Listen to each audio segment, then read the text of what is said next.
प्रश्न 1.3 का question number 3 का पहला क्या बोलता है कि 0.6 के ऊपर में बार है। इसका हमें क्या करना है, इसका हमें क्या करना है, P बटे Q के रूप में लिखना है। क्या है इसका कंडीशन, P और Q क्या होना चाहिए, पूर्णांक होना चाहिए। पूर्णांक मतलब ऐसी संख्याएं जो 0 हो, माइनस हो और प्लस हो, तथा Q 0 के बराबर नहीं होना चाहिए।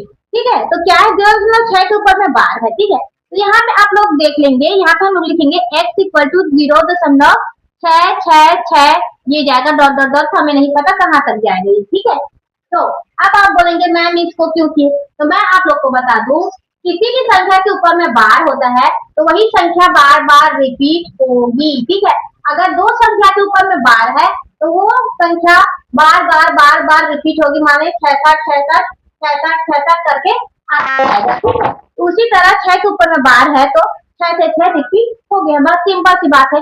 इसे आपको मान लेना है समीकरण नंबर 1। क्लियर है, समझ आया यहाँ तक। आपको एक अगला स्टेप और करना है कि इसमें जो है क्या करना है, इसमें 10 का हमें गुणा करना है। क्यों करना है, तो मैं बता दूं वहां पे क्यों करना है। अगर किसी भी संख्या के ऊपर में बार है, अगर एक संख्या के ऊपर में बार है तो एक के बाद एक जीरो लगाकर उसी संख्या से उसको गुणा करना है। मतलब यहाँ पे देखिए 0.6 के ऊपर में बार है तो एक संख्या के ऊपर में बार है। ठीक है, 0 के ऊपर में बार तो नहीं है, तो 6 के ऊपर में बार है तो इसका गुणा हमें करना होगा, एक के बाद एक जीरो लगा देंगे। क्लियर है, अब यहाँ पे दो संख्या के ऊपर में बार होंगे तो दो जीरो से गुणा करेंगे, यही इसका एक नियम है जिसे आपको याद करना है। ठीक है, तो यहाँ पे हमें लिखना होगा समीकरण, लिखना जरूरी है। ठीक है, समीकरण 1 में 10 का गुणा करने पर, ठीक है, अब ये क्या हो जाएगा, 10 गुणित x करेंगे तो 10x हो जाएगा। इसको मैंने डायरेक्ट लिख दिया। अब देखिए 0.666 डॉट डॉट डॉट जो भी उसमें हमें 10 का गुणा करना है। तो इसका एक सीक्रेट बताओ कि इसका क्या होता है, इसका आंसर आप लोग कैसे लाएंगे, इसको लाएंगे 6.666 जितना भी आते जाएगा उससे। ठीक है, क्यों, क्योंकि दशमलव संख्या में हमने 10 का गुणा किया है तो दशमलव है ये एक दशमलव आगे चला जाएगा। 10 के साथ गुणा करेंगे तो एक जीरो है तो एक संख्या आगे चले जाएगा। ठीक है, तो 6.6 से क्या हो जाएगा। अगर समझ नहीं आता है तो करके भी दिखा देती हूँ।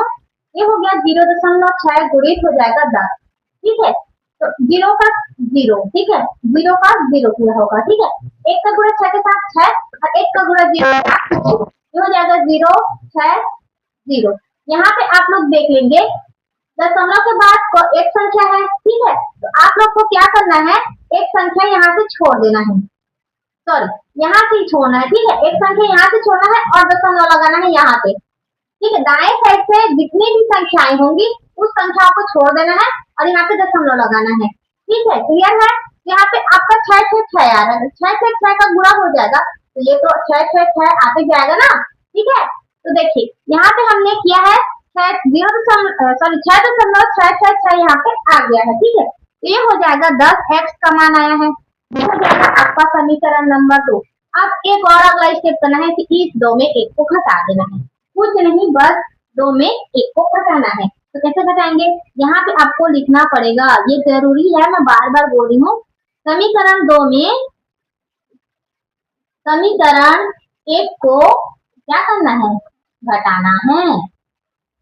घटाने पर तो क्या आ जाएगा, 10x बराबर कितना है 6.666 जो भी। ठीक है, और यहाँ पे है x बराबर क्या है 0.666 जितना भी आता है उतना।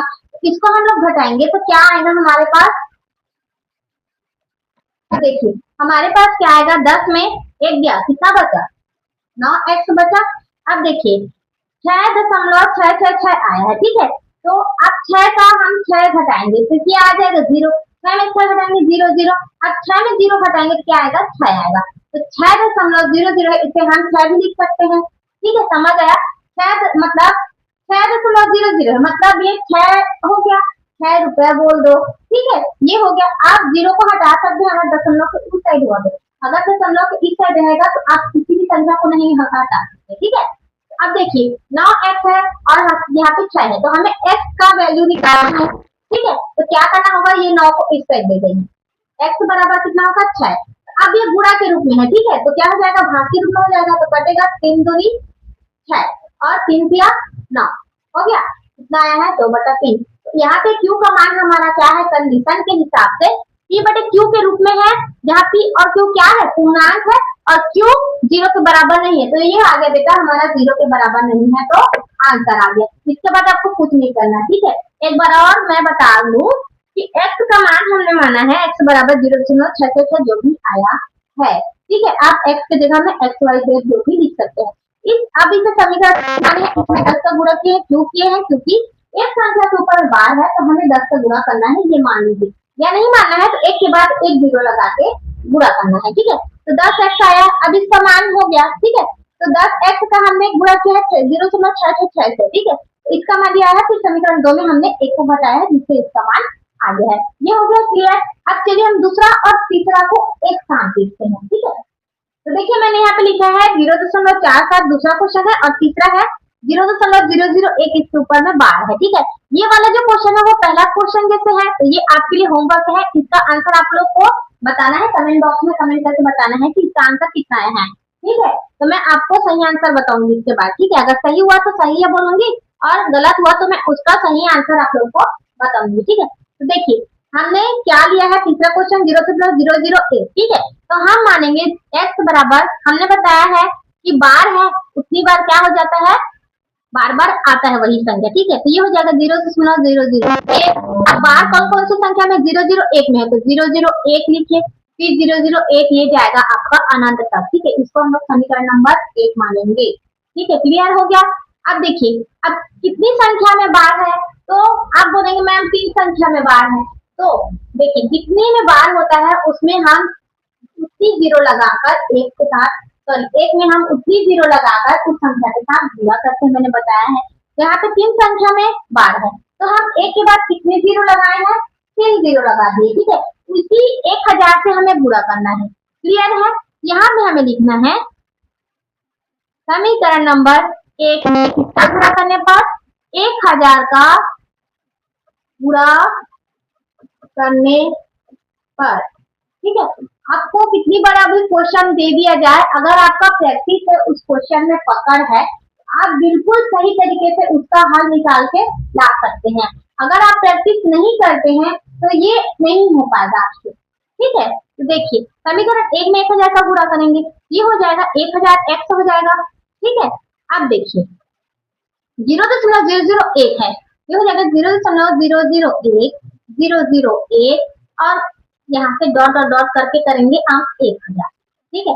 मैंने क्या बताया, इसका ट्रिक मैंने बताया है, आपको लंबा चौड़ा करने की जरूरत नहीं है। क्या करना है, 3 जीरो है, दशमलव के बाद में जितनी संख्या है उसको छोड़ दीजिए, मतलब 3 संख्या है, मतलब 3 जीरो है यहाँ पे, 3 संख्या आपको दशमलव के बाद छोड़ना है, एक की जगह में यहाँ पे आपको जीरो लगाना है, ठीक है। तो देखिए 3 जीरो है, तो कितनी संख्या छोड़ेंगे, दशमलव के बाद 3 संख्या, तो कौन कौन सी हो जाएगी, 001, और एक की जगह में क्या है, दशमलव करना है, ठीक है। तो अब हो गया, अब यहाँ पे हो जाएगा 001 बचा, ठीक है। फिर ये 001, ये ऐसे ही चलता जाएगा, ठीक है। क्लियर हो गया। अब देखिए ये हो गया आपका समीकरण नंबर 2, ठीक। समीकरण 1 निकल गया हमारा, समीकरण नंबर 2 निकल गया। अब अगला स्टेप क्या करना है कि समीकरण 2 में समीकरण 1 को घटाना है,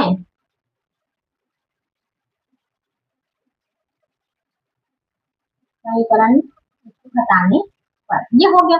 अब देखिए समीकरण 2 को पहले 1000 x बराबर कितना आया है हमारा, ये आया है 0.001 जो भी है, ठीक है। अब x बराबर समीकरण 1 से लिखिए। अब यहाँ पे देखिए दशमलव है, उसी जगह पे आपको दशमलव करना है, ठीक है। अब है इसके पहले क्या है, 0 है, इसके बाद क्या है 001 है, फिर ये 001 जाएगा, सेम जाएगा ऐसे ही, ठीक है। तो इसे हम घटा देंगे, यहाँ पे हमारा क्या प्राप्त होगा, देखिए 1000 x में एक x घटाना है, तो क्या हो जाएगा, ये 999 हो जाएगा, 1000 में 1 घटाएंगे तो x का x रहेगा, ठीक है। यहाँ पे आप लोग देख सकते हैं, एक से एक गया जीरो, फिर जीरो से जीरो जीरो, फिर इसका जीरो, फिर जीरो जीरो दशमलव, अब एक में जीरो घटाएंगे तो क्या आएगा, यहाँ पे एक आएगा। तो x का मान क्या निकल रहा है, 999, x का मान निकल रहा है हमारा एक, ठीक है।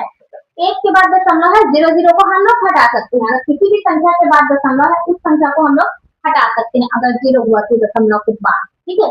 तो अब देखिए 999 x है और यहाँ पे एक है, तो x की वैल्यू निकालनी है, तो ये जो 999 है वो किस रूप में है, गुणा के रूप में है, तो बराबर के उस साइड जाके क्या हो जाएगा, भाग के रूप में हो जाएगा, ये हो जाएगा 1/999, ये हो गया आपका x का वैल्यू जो कि p/q के रूप में है।